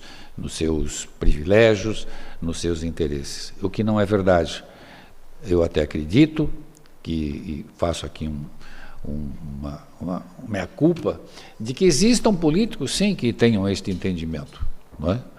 Mas que devem ser expurgados através dos votos exatamente daquela população. Mas a grande maioria dos políticos, acreditem, está no parlamento para ajudar o país, para fortalecer o país, para fazer com que as novas leis a serem votadas nas comissões e no parlamento possam ajudar o país a sair desta situação de corrupção onde ele se encontra atualmente. Obrigado. André. Muito obrigado. Relativamente a esta questão, antes de mais nada, é importante não cair no erro que é generalizar. Não se podem generalizar a dizer que todos os políticos são corruptos e que todos eles têm conflitos de interesses. E também acho que não é possível pedir a uma pessoa que vá para a política e que se despoje de toda a sua vida anterior. Ele precisa de continuar a viver depois, caso contrário, o que é que acontece? É que nós não temos políticos independentes e não temos políticos com pessoas autónomas, elas vão ser dependentes precisamente de interesses. Porquê? Porque depois, quando regressarem à sua vida pós-política, à vida civil, se falarmos assim, elas não têm nada porque se desapegaram de tudo e, portanto, isso é preciso ter muito, muito cuidado com esse tipo de considerações. Eu julgo que é importante que haja transparência, que um político vá para deputado, vá para o governo, vá para um cargo político ou um alto cargo público, faça as declarações que são pedidas, que são solicitadas, que são exaustivas, e que depois isso seja analisado devidamente, havendo algumas dúvidas. Agora, o que nós não podemos cair no erro é pensar que a pureza absoluta existe. Quer dizer, nós não somos puros, e isso é um perigo desgraçado. Quer dizer, só as sociedades totalitárias é que acreditavam na pureza integral e absoluta das pessoas. E que isso era possível alcançar. Isso não é possível alcançar. E nas democracias nós temos, e é por isso que há democracias, é por isso que há... E a democracia não é só votar. A democracia é a separação de poderes. As pessoas muitas vezes esquecem-se disso, que acham que a democracia é... Nós dizem, a democracia é só ir votar lá de 4 em 4 anos. Não, a democracia existe todos os dias. Quando existe um parlamento que legisla e escrutina o governo, quando existe um governo que todos os dias exerce o seu poder executivo, quando todos os dias os tribunais aplicam a lei, o poder judicial funciona. Isto é a democracia. E é esta separação de poderes. Aliás, isto hoje que nós estamos aqui a fazer é um ato de democracia. Porque é precisamente isso, quer dizer, nós estamos a discutir o funcionamento da justiça. E a democracia é a percepção e a aceitação de que não há pureza absoluta. E é por isso que se chama o Estado de Direito. Porque o Estado de Direito, todos nós aqui, presumo que sejamos juristas, mas se não formos, isto também não é difícil de compreender, o direito é o equilíbrio de diferentes valores e de diferentes princípios que nós todos hierarquizamos e que não são sempre o mesmo em primeiro lugar, ou seja, quando a situação muda eles também se alteram. E é esta nossa capacidade, que é alicerçada numa experiência de vários séculos, que nos permite, com certa segurança e às vezes com certa incerteza, porque são tempos novos e questões novas que se vão colocando, mas que nós temos bases suficientes de muita experiência e de muito estudo e de muita atividade, de conseguirmos ir adaptando estes princípios, estas alterações e conseguimos fazer tudo isto. Agora, e é quando nós procuramos a pureza absoluta que nós caímos nós não, mas que se caiu no erro, que foi este caso do Primeiro-Ministro e depois se alastrou a determinadas situações, que é de chamarmos que determinadas pessoas... E agora aqui, por exemplo, havia ministros que tinham imobiliárias. E depois não... primeiro, não se podia ter, já é estranho que não se possa ter.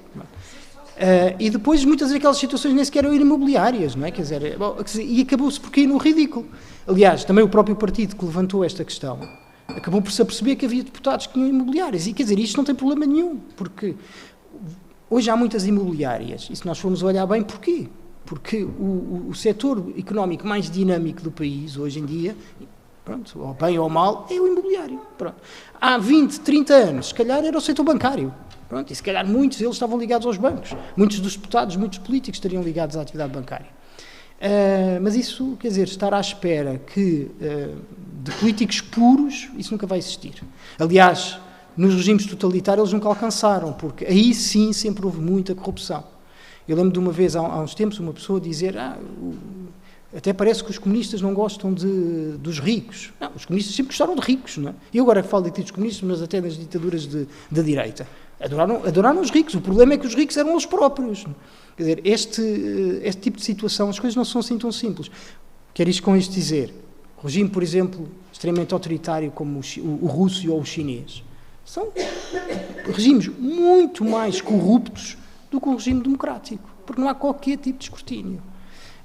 E eu acho que estas são situações que nós também, sem dúvida que existem conflitos de interesse, vão sempre existir conflitos de interesse e nós nos devemos debruçar sobre isso, mas nunca partir do pressuposto que a democracia está em crise por causa dos conflitos de interesse. Porque quando nós estamos a discutir e a analisar, é precisamente isso, nós estamos a evitar que a democracia entre em crise. André, o PST sente que há uma necessidade de regulação dos conflitos de interesse ainda maior do que aquela que já existe? Obrigado, André. Se calhar, se me permitirem, eu voltaria só um bocadinho atrás, só para fechar um tema, e depois começaria neste, que tem a ver com o que com o que o Bernardo salientou. É verdade que o processo penal e a fase de inquérito é tradicionalmente pública, mas pelo menos eu próprio não falei desses casos. Eu falei daqueles casos onde há pessoas que sabem pelo jornal que estão a ser investigadas, que caem no ridículo de pedir para serem ouvidas, que constituem um mandatário que pedem para consultar o processo e, sem conseguir consultar o processo ou serem constituídos arguidos, ouvem as suas escutas, ou supostamente as suas escutas, em órgãos de comunicação social durante dias a fio. Eu não estou a falar dos outros, eu estou a falar destes.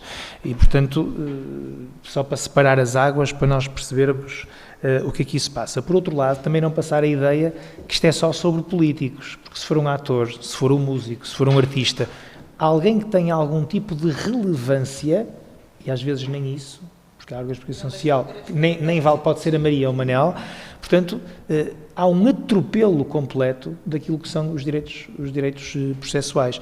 E há mais uma coisa que eu tenho dito, já disse isto meia dúzia de vezes. O grande problema neste caso é que há um desencontro entre aquilo que é o processo penal e aquilo que é a percepção que passa para a população. Eu vou dar um exemplo que facilmente se percebe. Quem é constituído arguido no processo penal, aos olhos da opinião pública, é acusado. Quem é acusado no processo penal, sem acusação definitiva, só por ser notificado de uma acusação, é condenado aos olhos dos cidadãos.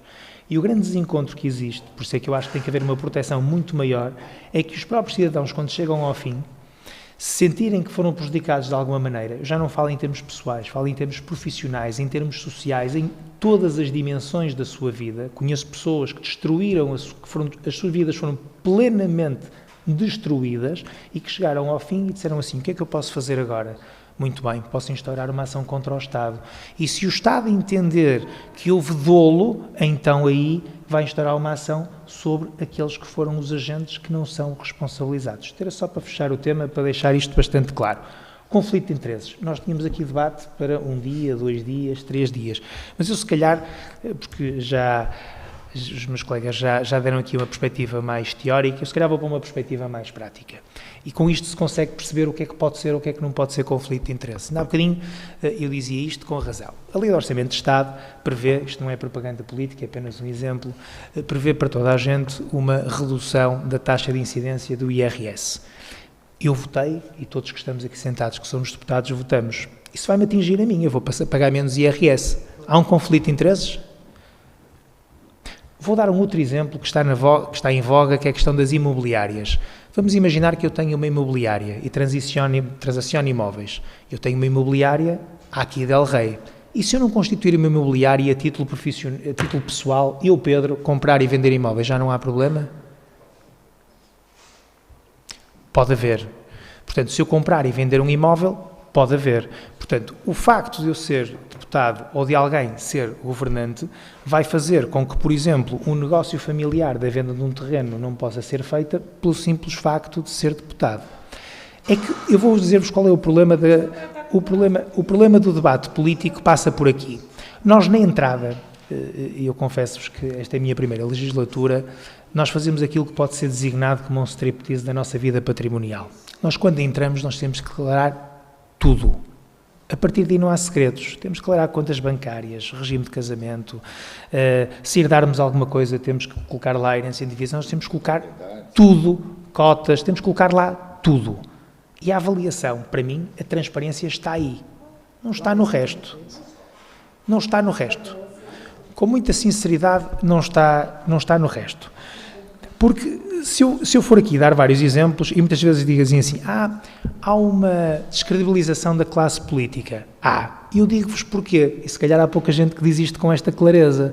Há pelo seguinte, porque um profissional que seja bom na sua arte, seja um marceneiro, seja um doutorado, ganha mais do que um deputado, ou do que um governante. Ganha mais pelo seguinte, porque nós caímos no ridículo de legislar da seguinte maneira.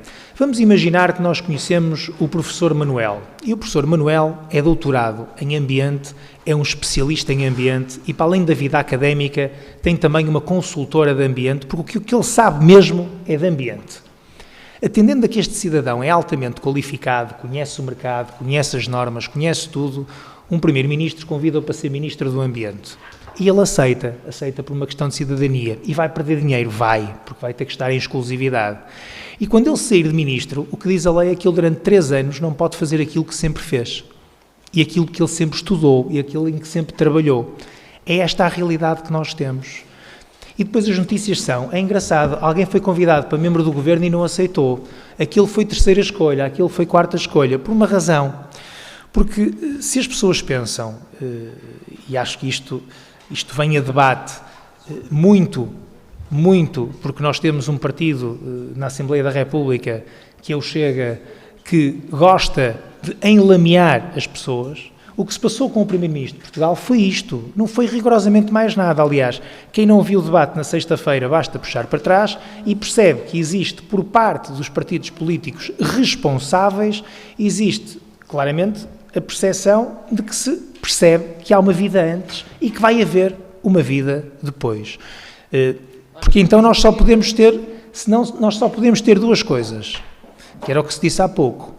Nós podemos ter profissionais da política, que são aqueles, com muita sinceridade, que podem ter uma grande capacidade crítica de análise do que nos rodeia, mas que nunca meteram as mãos na massa e, portanto, não percebem sequer das matérias que estão a tratar e, portanto, aí vamos ter uma diminuição da qualidade política, quer no Parlamento, quer no Governo. Ou então, nós vamos ter apenas, e isto aqui, digamos, se calhar até acaba por ser materialmente violador do princípio da igualdade, é que alguém que tem aquilo que, por regra, nos corredores do Parlamento se designa por lugar de recuo, de preferência na função pública, pode dar sempre uma perninha para ir para o Governo ou para a função pública. Porque quem está no privado ganha mais, é muito menos escrutinado e não vai ser enlameado porque um ou outro deputado ou um ou outro partido se lembra de enlamear. Isto, neste momento, é a realidade. Quem pensar que é o contrário está absolutamente enganado. E há bocadinho havia também um exercício que eu acho que os jornalistas podiam fazer, que já começaram, mas acho que deviam fazer, que é uma coisa muito curiosa, que é perceber exatamente os rendimentos dentro dos vários partidos. Estou à vontade, que eu não tenho nenhum conhecimento preferencial, mas a Isabel Moreira já falou sobre isto. Fazer um levantamento dos rendimentos de quem não estava na política e entrou na política, para se ter uma percepção e se calhar desmontar a ideia de que as pessoas vão para a política para ganhar dinheiro, ou para isto, ou para aquilo. Eu sou-vos muito sincero, esta é a minha primeira legislatura, mas ainda gostava que alguém me explicasse, atendendo ao tal striptease que um deputado tem que fazer, de que forma é que um deputado consegue legislar, conhecendo o processo legislativo, não é quem está de fora, conhecendo o processo legislativo, como é que alguém consegue garantir uma alteração legislativa atendendo à complexidade e aos degraus que têm que ser subidos em termos internos, partidários, em termos de comissões, em termos de conjugação com os outros partidos políticos. Muito sinceramente, eu às vezes vejo coisas escritas de pessoas que não fazem a mínima ideia do que é o processo legislativo e muito provavelmente não fazem a mínima ideia do que se passa no Governo. Eu tenho muita percepção, quando ligo a televisão, de que isto é um bocadinho como no futebol, não é? Nós no futebol temos muitos comentadores desportivos que nunca deram um chute numa bola. Na política também acontece muito isto. Não significa que as pessoas não tenham capacidade crítica, capacidade de analisar, que tenham direito à sua opinião, que todos têm, mas sem passar por uma experiência é muito, muito difícil respondermos a determinadas questões. Em relação ao conflito de interesses, a minha opinião é muito clara. Eu acho que é impossível, eu vou dizer, é impossível colocar o muro entre aquilo que pode ser, por exemplo, discutido ou votado por um deputado e aquilo que não pode ser discutido e não pode ser votado por um deputado. Nós estamos a falar de uma legislação que maioritariamente nos afeta a todos. Na maior parte dos casos afeta-nos a todos. Mas vou dar-vos um outro exemplo, já que estamos aqui numa iniciativa do Conselho Regional da Ordem dos Advogados. A primeira comissão é constituída, na sua esmagadora maioria, nem sei se não existirá alguém que não tenha formação jurídica, maioritariamente são quase todos advogados, ou foram advogados, ou vão ser advogados. Vamos imaginar, eu posso ser advogado e deputado. Vamos imaginar que eu, como advogado, estou na primeira comissão e estamos a discutir uma alteração ao Estatuto da Ordem dos Advogados, que é uma coisa que vários setores vão reclamando. Eu posso discuti-lo e posso votá-lo? Porque eu estou a falar de um estatuto que vai afetar a minha atividade profissional. Então não. Então se calhar o melhor é chamarmos um engenheiro ou um arquiteto para discutir o estatuto da Ordem dos Advogados, porque seguramente eles não vão ter nenhum conflito de interesses. Pedro, eu se calhar pegando nisso, porque essa é a última pergunta que tenho para este painel, que já vai longo, é relativamente ao Estatuto da Ordem dos Advogados.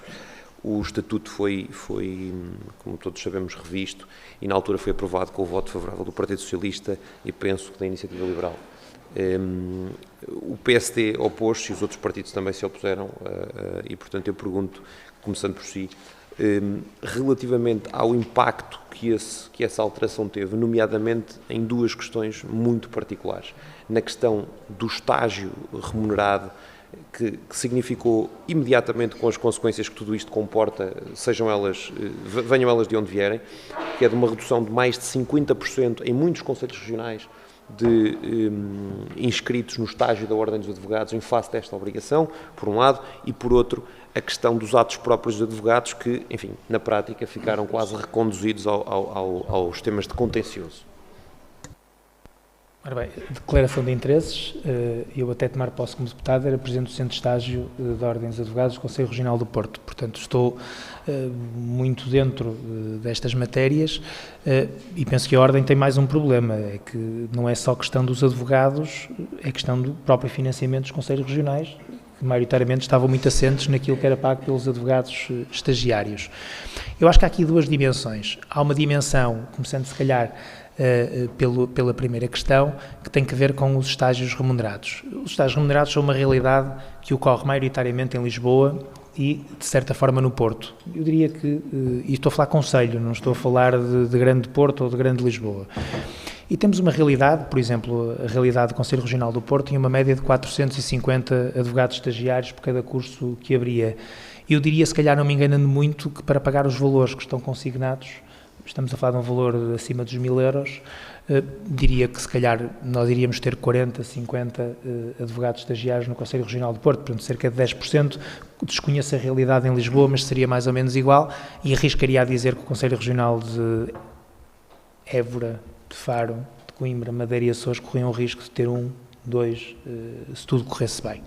Portanto, o que é que se colocou, digamos, em cima da mesa nessa altura, e penso que se continua a colocar, é uma questão muito simples, até porque isso ainda não está, digamos, operacionalizado, isto é, hoje em dia isso ainda não está em vigor, mas perspectiva-se que qualquer dia possa entrar. Uma seria haver, digamos, um cofinanciamento público, isto teria que passar por um regime semelhante aos estágios profissionais, com tudo o que de mau isto traria para o mundo da advocacia. Nós estamos a falar de estágios profissionais que são vocacionados para contratos de trabalho subordinados, estamos a falar da atividade de advogado, que é uma atividade liberal, cuja independência é um dos pilares absolutamente fundamentais, e depois podia dar-se um caso que também seria insólito, ou que poderá ser insólito no futuro, que é o caso de alguém ter um estágio remunerado e vamos imaginar que não fica naquele escritório, ou então fica nesse escritório, mas oferecem-lhe uma remuneração mais baixa do que aquilo que ganhava no estágio. Há muitos problemas práticos que se podem colocar e que são de difícil destrinça. O que é que eu acho? Eu acho que esta nova legislação o que vai fazer é funilar o número de candidatos à advocacia. Isto depois também se intercruza com a segunda questão que me colocou, que eu acho que tem a ver com os atos próprios de advogado. Isto é, hoje em dia, alguém pode ser advogado não sendo. O que é que eu quero dizer com isto? Basicamente, os atos próprios de advogado, como disse muito bem, reconduzem-se às questões de contencioso, não se reconduzem a questões, por exemplo, de assessoria jurídica, de consulta jurídica, com toda a insegurança que isso traz. Um jurista dá uma consulta jurídica, não tem que ter um seguro de responsabilidade obrigatória, não tem uma tutela disciplinar por parte da Ordem dos Advogados e, portanto, digamos que há uma desproteção para o cidadão que vai, por exemplo, pedir uma mera consulta jurídica. Um erro desse jurista tem que ser pago pelo próprio numa ação absolutamente diferente daquela que seria instaurada, por exemplo, uma ação de responsabilidade civil contra um advogado, mas isto também se intercruza com a primeira questão. Isto é, eu acho que há muitos licenciados em Direito hoje que vão pensar assim, mas por que razão é que eu vou pagar a inscrição na Ordem Por que razão é que eu vou ter muita dificuldade em encontrar um escritório de advogados para ser advogado, e se calhar nós o que vamos ter é aquilo que em Inglaterra temos, aquela diferenciação entre os barrister e os solicitors, isto é, nós vamos ter advogados que vão a tribunal, e o modelo é isto que está feito, e dentro das próprias sociedades de advogados vamos ter juristas e vamos ter muito mais coisas, porque para além dessas alterações, houve também uma alteração relativamente às sociedades de advogados, que estão a ser transformadas maioritariamente em sociedades multidisciplinares, o que faz com que esses licenciados em Direito, na minha opinião, atendendo a este modelo, não se vão inscrever na ordem e vão, digamos, procurar trabalhar numa sociedade de advogados, se assim o entenderem, mas já num regime de jurista e não de advogado. Isto conduz-nos depois também a um outro problema que tem que ver com, e é apenas estatístico, que tem a ver com o seguinte: nós hoje temos cada vez mais licenciadas em Direito e hoje temos cada vez mais advogadas. Digamos que o mundo jurídico hoje é dominado por mulheres, numa altura em que se fala muito dos direitos das mulheres, em que se fala de emancipação profissional das mulheres, da compatibilização entre a vida pessoal e a vida profissional. E eu diria que hoje em dia, se calhar, uma licenciada em Direito que queira constituir família, estou a dizer isto perfeitamente à vontade, atendendo às regras atuais que são proporcionadas num regime como advogado, é preferível ter um contrato de trabalho numa sociedade de advogados do que passar recibos verdes numa sociedade de advogados. E se calhar isto também vai pesar. Estou a falar da vida real, não estou a falar no plano de grandes construções, porque se tiver um contrato de trabalho, muito provavelmente vai ter todos os direitos que os outros têm. Se tiver uma prestação de serviços, vai estar aqui um bocadinho à mercê daquilo que é o entendimento do board da sociedade de advogados, sendo certo que hoje a Ordem dos Advogados também não dá praticamente, digamos, condições de sobrevivência a uma advogada que queira ser mãe uma vez, 2 vezes, 3 vezes, que é um percurso absolutamente natural. Eu penso que as 2 perguntas que me fez têm que ser conjugadas, digamos, de uma forma mais sistemática e mais integral, porque eu acho que a realidade que nós vamos ter daqui a 10, 20 anos, se as coisas continuarem assim, é que, muito provavelmente, as próprias sociedades de advogados, mais dia, menos dia, independentemente da independência, passa o pleonasmo e passa a repetição, nós vamos ter que ter, obviamente, outro tipo de direitos sociais, nomeadamente quanto à parentalidade. André, a IEL votou ao lado do Partido Socialista este diploma?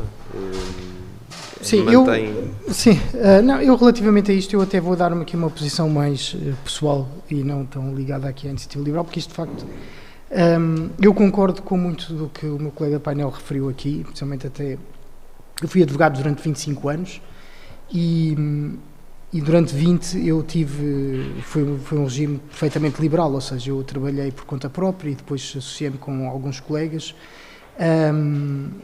e tenho sempre, aliás, sempre tive essa perspectiva da advocacia como um ato de liberdade, não é? E esse é um grande problema, é que hoje em dia, aliás, já na altura era um dos grandes desafios, e cada vez mais se torna difícil de o conseguir. E relativamente aos estágios, eu fiz um estágio, o meu estágio como advogado, os primeiros meses, eu trabalhava mais de 10 horas por dia e eu não era remunerado, não é? Portanto, mas eu nunca me queixei, e já agora falo aqui um pouco da minha experiência pessoal, porque ajuda um pouco a perceber, eu nunca me queixei, por isso, também tive sorte, porque os meus pais me ajudaram, não é? Pronto, sem dúvida, isso é uma grande, senão teria sido impossível. Mas há uma coisa que é, de certa forma, o estágio no escritório de advogados foi a continuação do meu curso de Direito, só que nesta parte prática do exercício da advocacia. Porque a verdade é que eu, enquanto advogado, não sabia nada, não é? Quer dizer, quando digo que não sabia nada, não sabia nada do exercício da atividade, quer dizer, de como é que fazer. E estar a exigir aos advogados que remunerem a atividade de um estagiário que estão a formar e que muitas vezes esse estagiário, terminado o estágio, ou pouco tempo depois, vai procurar outro trabalho, que é o normal, muitas vezes, que acontece, acaba por ser muito injusto. Não só injusto para o advogado, mas que está a formar, mas também até impossível, porque não há muitas condições para o fazer. E, portanto, esta obrigatoriedade da remuneração do estágio, para mim, teve efeitos, aliás, estão-se a ver, são efeitos perniciosos, e põe à vista uma coisa, que é... não é qualquer pessoa que pode ser advogado. Eu quando fui advogado, isto nos anos, fiz o estágio, estou a falar na segunda metade dos anos 90, a ideia que existia muito era, com toda a abertura das universidades e um alargamento dos cursos, é que qualquer pessoa pode tirar o curso que quiser e qualquer pessoa pode ir para a profissão que quiser. Pronto. Isto era uma ideia que estava muito subjacente na altura e que estava correta, e eu concordo com ela, só que infelizmente não é isso que acontece sempre. E nós vimos isso. Eu vi muita gente que entrou comigo para o estágio da Ordem dos Advogados naquela altura e que ou não concluiu ou que depois de ter concluído o estágio acabou por desistir da advocacia e, portanto, foi para outros sítios. E porquê? Porque o meu percurso profissional enquanto advogado, até determinada altura, foi de um enorme sacrifício. Foi um enorme sacrifício financeiro, porque ganhava muito pouco, e depois os meus pais também deixaram de ajudar, ou seja, eu fiquei, quando comecei a ganhar o ordenado, fiquei por minha conta e dava para muito pouca coisa, e um enorme sacrifício pessoal, porque a verdade é que a pessoa acaba por adiar opções de vida, não é? Nomeadamente constituição de família, acaba por ser, e isto tem custos, e nem toda a gente está disposta a correr esses custos. E, portanto, eu depois também exercia a advocacia, nunca quis me associar a grandes escritórios e grandes sociedades, porque não é o meu feitio, e isso também teve um custo.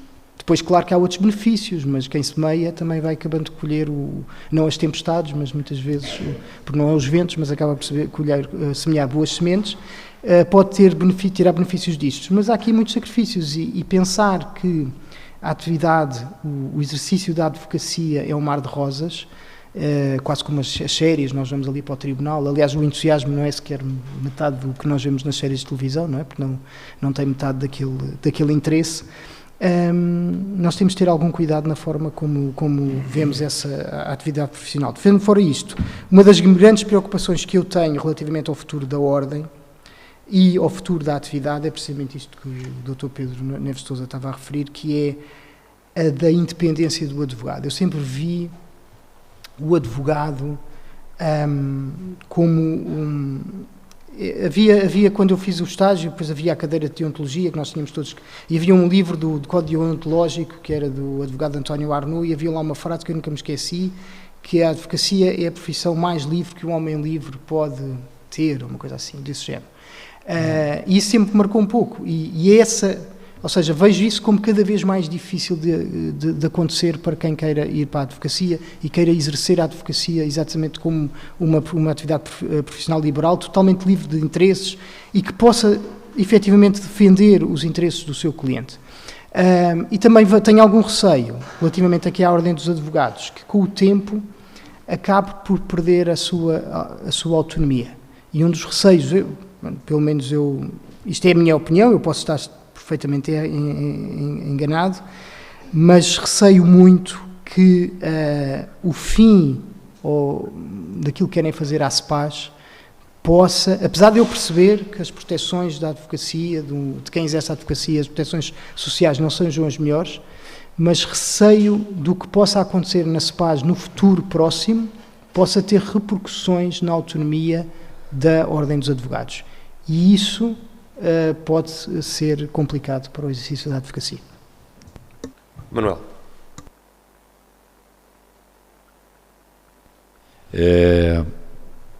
Não me parece que esta proposição ela tenha algum êxito, porque para ela se concretizar, ela teria que atender a todos os advogados e todos os escritórios.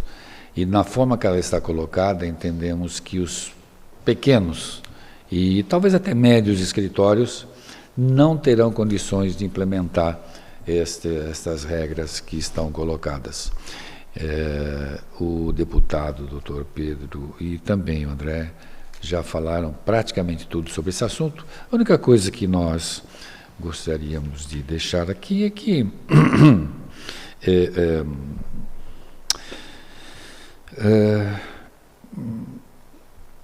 esta nova regra, ela pode cercear a liberdade de atuação do advogado.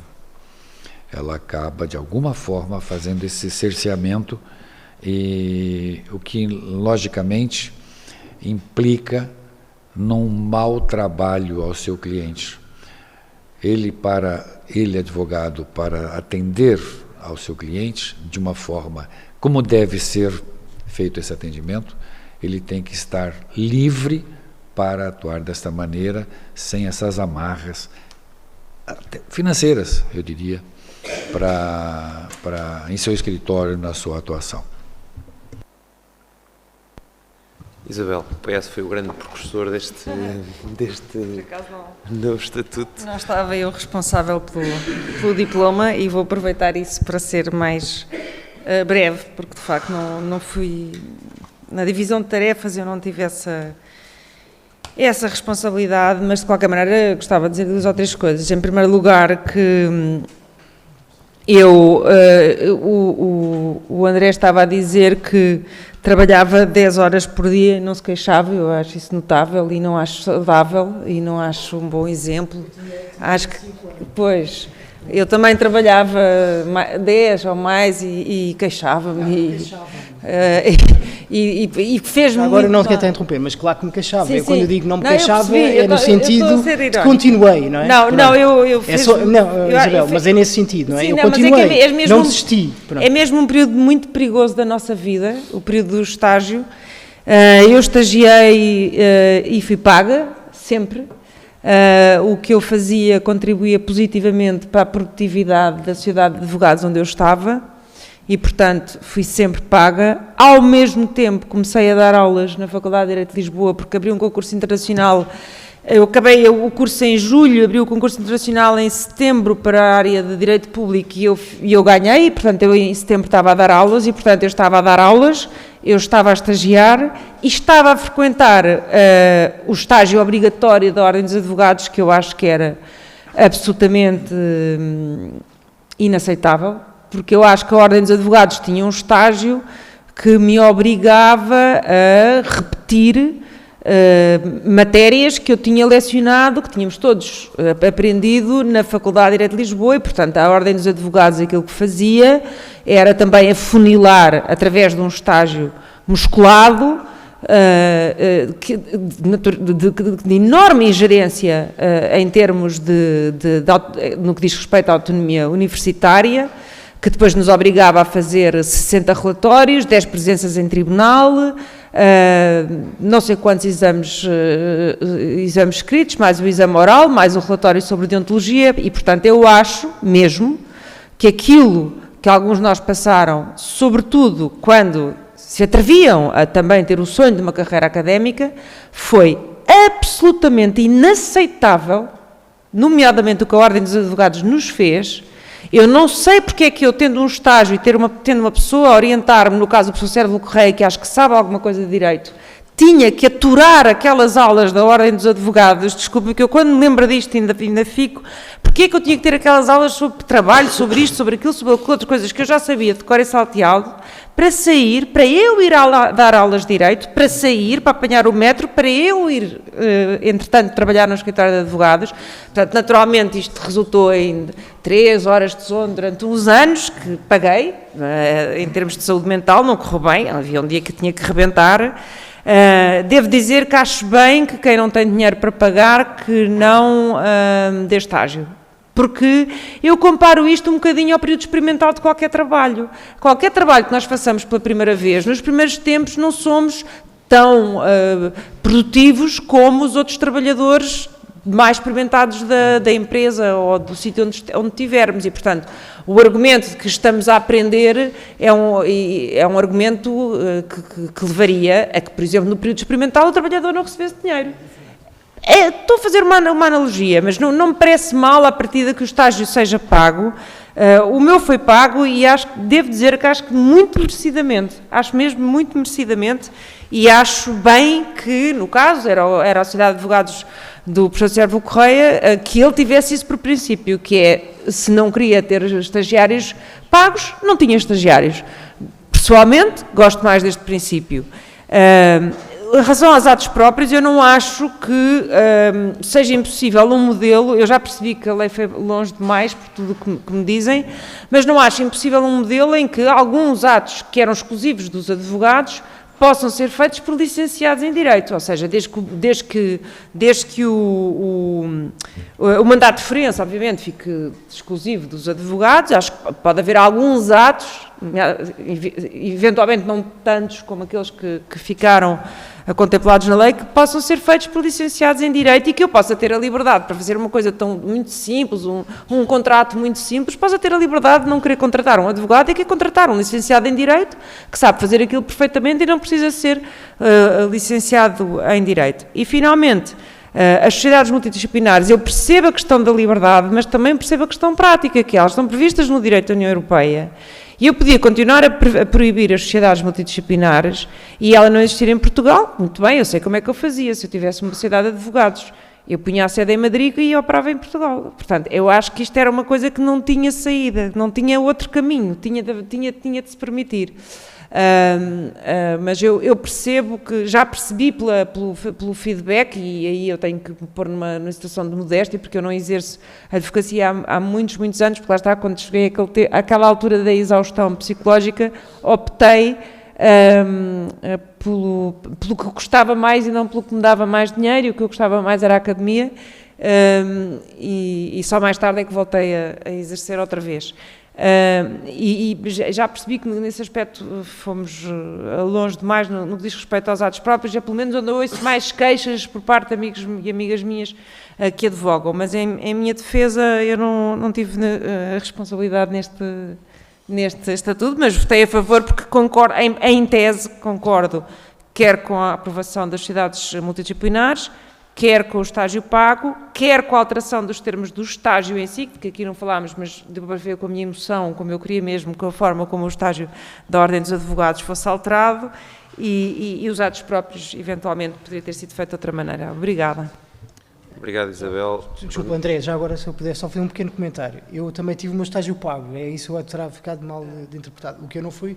Foi os primeiros meses, o equivalente àquela primeira fase é que foi remunerado. Pronto. E aí, eu também concordo, as aulas da Ordem dos Advogados eram péssimas, mas durante essa fase eu não fui remunerado e entendo de facto que não tinha conhecimentos sequer, ou seja, não contribuía. Mas isso não é começar a ter um emprego novo, não é mudar de emprego, não é ter 30 anos e mudar de empresa, não é? É ter 25, ou na altura eu até tinha 23 anos e começar a exercer advocacia. Eu para aquilo que me era pedido, tinha conhecimentos e fiz bem. Está bem. Bernardo. Bem, eu, como já disse, não sou advogado, mas aos olhos de toda a gente estudei 5 anos para ser advogado, que era assim que se dizia, já estudar para ser advogado, e é um bocado... Sempre me fez alguma confusão que esta ideia, e se calhar real, lá está, não fui advogado e não tenho esse contacto, que saído da faculdade, um licenciado em Direito não tem capacidade para ser advogado. E foi algo que foi repetido aqui e eu acredito que seja verdade.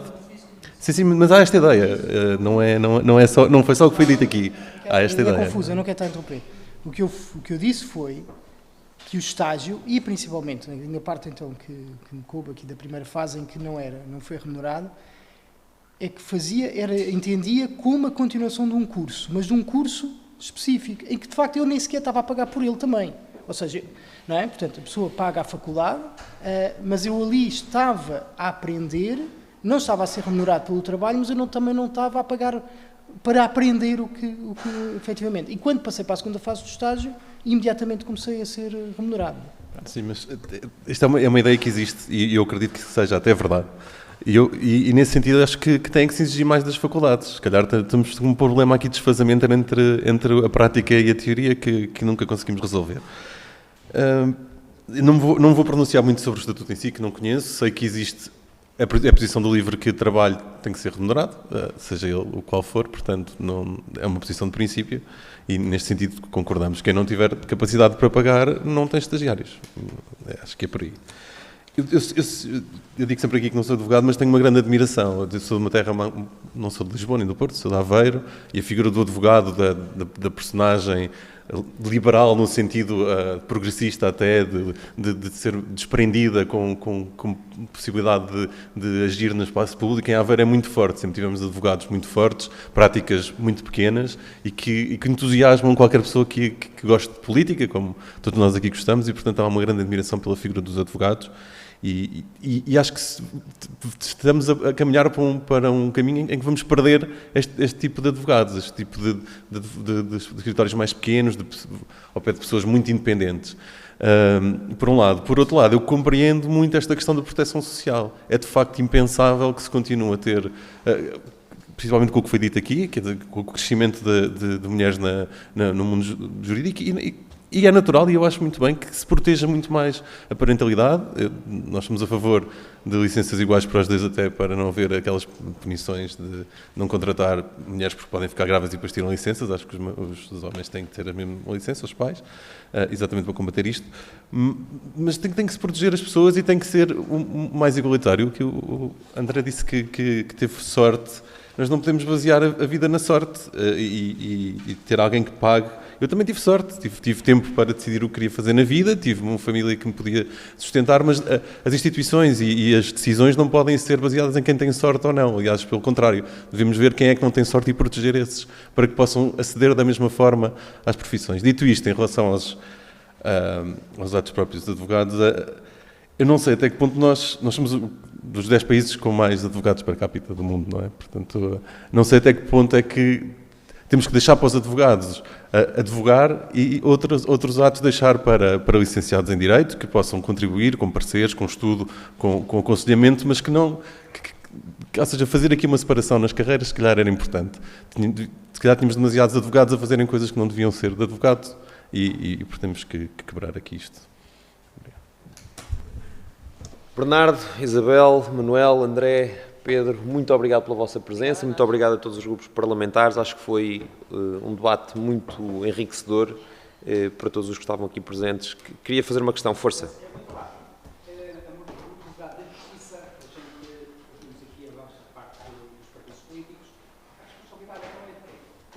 Isso é uma pergunta... Já falámos sobre isso. Hoje os advogados, hoje os políticos, ninguém tem responsabilidade. Então é o cidadão, precisa da justiça que espera 10 anos com o processo administrativo, com duas pinceladas para a gente dizer juridicamente no galão, resolve-se aquele processo, e estão 10 anos à espera no Tribunal Administrativo. Por um lado tem o processo seu, contra o Estado português, que está o Estado português de um lado e está o cidadão dos outros. Então, afinal, a morosidade na justiça, refletindo bem, é da responsabilidade dos políticos. Penso eu, posso estar errado. Bom, Também necessariamente, claro. Eu acho que chegámos aqui à conclusão, enfim, neste debate, que não há um responsável, não é, sobre a morosidade dos processos e que, portanto, são um trabalho em conjunto de todos, é que permitirá, de alguma forma, encontrar uma solução para um tema que é preocupante para toda a gente. Mas no painel seguinte também vamos abordar esse tema e já temos aqui dois jornalistas, o Dr. Manuel Magalhães e Silva, para começarmos, e portanto eu queria deixar uma palavra de grande agradecimento aos grupos parlamentares. Tinha mais uma questão para terminar, se me deixar fazê-la. Não, tu deixa rápido, força, que temos mesmo que terminar, diga. Nós, há pouco tempo vim a saber que somos 40 mil advogados. 40 mil advogados é mais do que o exército português, é mais do que os polícias portugueses. Como é que os advogados, se formos a fazer um tempo comparativo, há advogados que estão muito bem posicionados na praça, podem pagar estágios, há outros que não. Então, estamos a arranjar aqui estágios para pessoas que têm capacidade de pagar os seus estudos, quando a Constituição diz que toda a gente tem o acesso livre à escolha de uma profissão? E isso é que eu gostaria de ver resolvido, porque eu acho que não faz sentido pagar um estágio a um advogado sem financiar a Ordem dos Advogados. Penso, eu posso estar errado. Muito obrigado. Muito obrigado a todos.